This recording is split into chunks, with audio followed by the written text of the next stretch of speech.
Hello बच्चों, कैसे हैं आप सभी। उम्मीद करता हूं सब बहुत अच्छे से अपनी प्रिपरेशन कर रहे होंगे।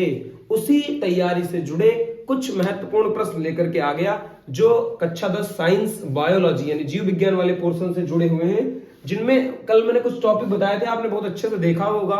उम्मीद करता हूं सब बहुत अच्छे से तैयार कर लिया होगा, ताकि आपका पेपर आने वाला जो 70 में 70 पूरा करने वाले बच्चे हमारे हैं उन्होंने सारा कर लिया होगा। लेकिन कुछ डायग्राम ऐसे हैं, जो क्वेश्चन ऐसे हैं जो डायग्राम के साथ आते हैं, उनको कल मैंने नहीं बताया, आज मैं इस क्लास में बताने वाला हूं। उनको देखिए, जैसे एक क्वेश्चन ये हो गया आपका, मानव पाचन तंत्र का सचित्र वर्णन।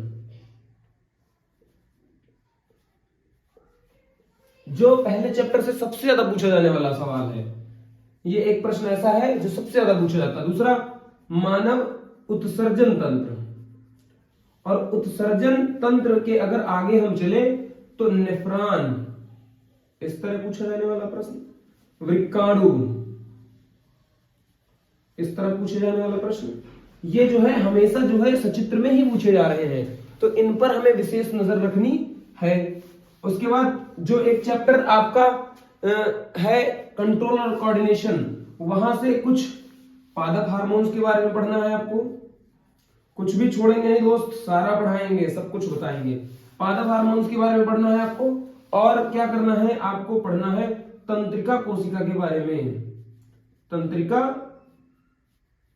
कोशिका के बारे में, यानी कि तंत्रिका तंत्र के बारे में, यानी कि सीएनएस, जो भी सब कुछ है, ब्रेन के पार्ट जो भी हैं, ब्रेन का सचित्र वर्णन आपको देख लेना। मानव मस्तिष्क का सचित्र वर्णन ये देख लेना है। उसके बाद ह्यूमन हार्ट, ह्यूमन हार्ट कल भी बताया था, आज भी बता रहा हूं, इसका सचित्र वर्णन, इसकी मैकेनिज्म, क्रिया विधि, कैसे आलिंद से निलय में पहुंचता है, कैसे बाएं आलिंद से दाएं आलिंद, जैसे जो भी मैकेनिज्म है, वीडियो पड़ी हुई है, आप जाकर के एक बार देख लेंगे तो बिल्कुल तैयार हो जाएगा। ये कुछ ऐसे प्रश्नों की बात कर रहा हूं मैं जो 100% आने वाले, जैसे मान लीजिए अगर हम मेंडल वाले चैप्टर से आनुवंशिकता से बात करें तो आ गया द्विसंकर संकरण को किरण आरेख से समझाइए।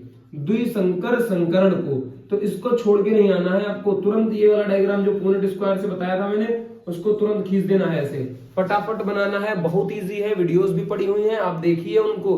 एक भी प्रश्न बेटा छूटना नहीं चाहिए। उत्सर्जन तंत्र से हो, पाचन तंत्र से हो, वृक्काणु से हो, या पादप हार्मोन्स की बात करें, या तंत्रिका कोशिकाओं की बात करें, या इसकी बात करें, या ह्यूमन हार्ट, ये तो क्वेश्चन जो जैसा कि 100% किसी ना किसी सेट में जितने भी प्रश्न मैंने बता दिए बेटा आज 100% छपने वाले हैं।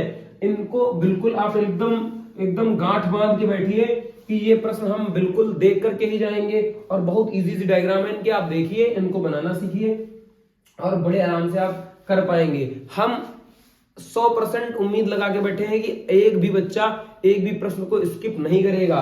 कल जितने टॉपिक मैंने बताए वहां से आपके MCQ, long type, short type सब कवर हो जाएंगे।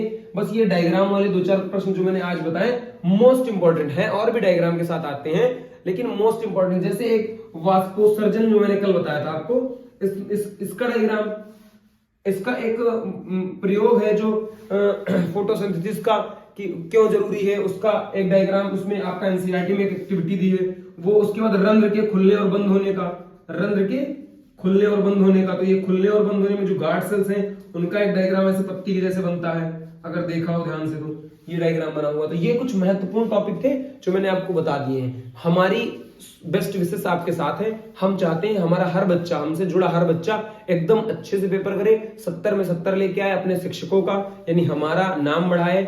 और फिर कह रहा हूं बिल्कुल छोड़ना नहीं, देख के जाना, ठोक के आना, पेपर कटने वाला है, यहीं से पूरा पेपर फाड़ दीजिएगा।